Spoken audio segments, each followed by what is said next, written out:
तो मैंने आपको कहा था कि मैं आपको लॉ के बारे में पढ़ाऊँगा, बताऊँगा कि एलएलबी 3 ईयर में क्या-क्या लॉ में पढ़ाया जाता है। तो आज हम उसी को वन बाय वन डिस्कशन करेंगे। आज मैं आपको बताऊँगा, ये पहला हमारा लॉ ऑफ कॉन्ट्रैक्ट के अंदर हमें क्या-क्या पढ़ाया जाता है।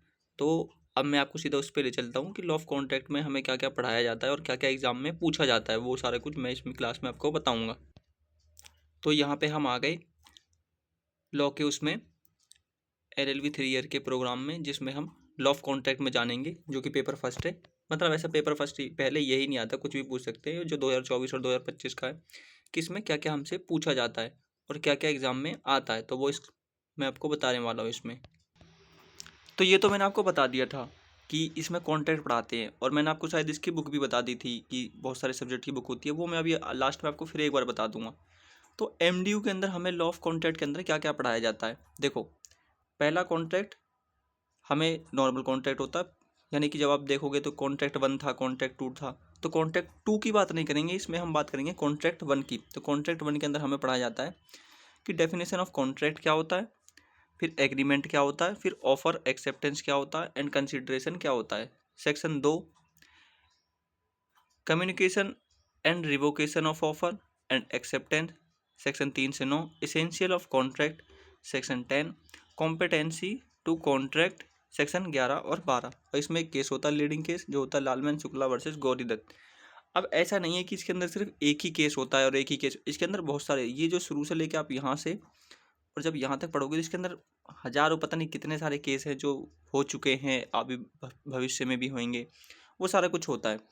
तो पहले तो हमें बेसिक बेसिक पढ़ाया जाता है कि देखो एग्रीमेंट क्या होता है, फिर कंसिडरेशन क्या होता है, एक्सेप्टेंस क्या होता है, और फिर कॉन्ट्रैक्ट बनता है तब जाके। तो फिर आप समझ गए मेरी बात को। तो वो सारा था यूनिट 1 का जो मैंने आपको बता दिया। अब हम बारी करते हैं यूनिट 2 की, बारी आ गई। यूनिट 2 में हमें पढ़ाया जाता है free consent, consent by coercion, undue influence, fraud, misrepresentation and mistake. Section 14 से लेके 22 तक। ये जो सारा जो आपने यहाँ से यहाँ तक देखा, ये सारा ना एक प्रकार से फ्री कंसेंट का ही पार्ट होता है, पर वो अलग अलग डीपली एक्सप्लेन होता है उसके अंदर। फिर हमारा आता है legality of object and consideration. तो क्या क्या चीज़ें, जो ऑब्जेक्ट है वो लीगल है कि नहीं है उसके बारे में। फिर कंसिडरेशन, ठीक है, कंसिडरेशन ये अलग चीज़ें हैं, आप कहीं एक साथ लेके चलो। जो पहला वाला कंसिडरेशन था वो आता है सेक्शन 2D के अंदर, और ये वाला तो उससे अलग होता है। आप इसको कहीं साथ में जोड़ दो, सेक्शन 23-24। फिर ठीक है, बॉयड एग्रीमेंट आता है हमारा सेक्शन 24-25 और 30। कॉन्टीजेंट कॉन्ट्रैक्ट 31 से 36। इसमें एक केस होता है मोहरी बीवी वर्सेस धर्मदास घोष। अब आप इन दोनों केसों को एक बार आप अच्छे से स्टडी करना, फिर आप मेरे को बताना कमेंट में कि आपको कैसे लगे केस। ये केस ना बहुत ही डिफरेंट केस हैं, एक दूसरे के एस्पेक्ट से अलग। अब हम यूनिट 3 की बात करते हैं। यूनिट 3 में हमें होता है contract which must be perform. Section 37 से 39। By whom contract must be perform. Section 40 से 45। Time and place for contract, time and place for performance of contract. Section 46 से 50 तक के लिए। अब सेक्शन 3 के अंदर और भी चीज़ें ऐड होती हैं, वो होती है performance of reciprocal promise. Section 51 से 55। Discharge of contract. सेक्शन 56 से 57। Certain relation resembling to those created by contract.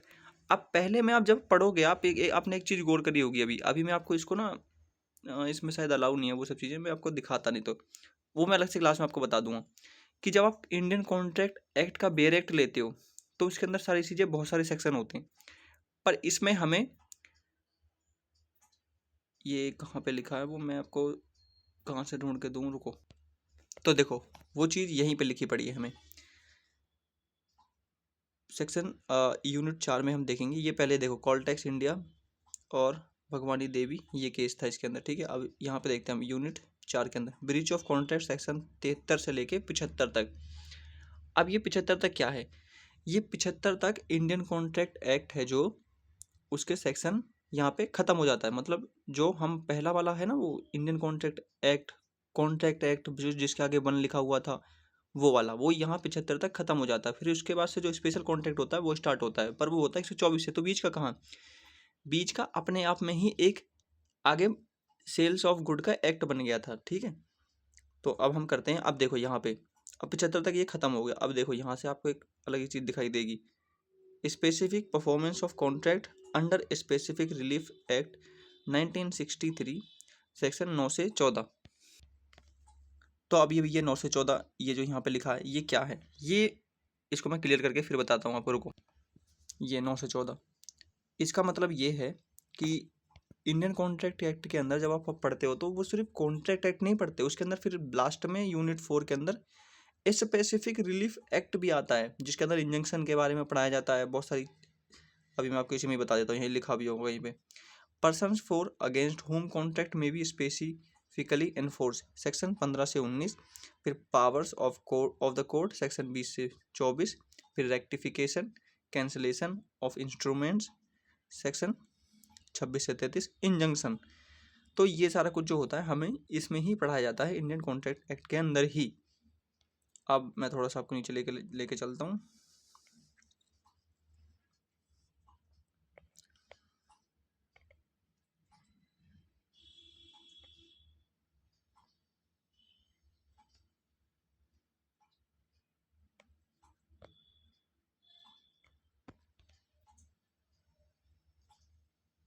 हाँ ये रहा, ये इसके लिए बुक सजेस्ट करी गई है इन्होंने। और मैं आपको एक बुक और दिखाता हूँ, R.K. भांगिया। ये जो मुल्ला वाली बुक है, पुलॉक और मुल्ला वाली, ये बुक इजी नहीं होती, ये बहुत ही डिफिकल्ट बुक होती है और हैवी लैंग्वेज में बुक होती है। पर ये जो R.K. भांगिया है, अवतार सिंह है, इनको थोड़ा सा नॉर्मल माना जाता है क्योंकि ये आम लोगों की समझ में आ जाता है। पर जहाँ से हम ये वाले की बात करते हैं, ये थोड़ी डीप नॉलेज होती है इसके अंदर, वो आम लोगों को जल्दी समझ में नहीं आती। तो आप हमें बताना अगर इसमें कोई गलती हो तो इसको सॉरी बोलते हैं हम। और आगे आप बताना आपको और क्या पढ़ना है, तो हम आगे आपको वो भी समझाने की कोशिश करेंगे। और चैनल को सब्सक्राइब करो।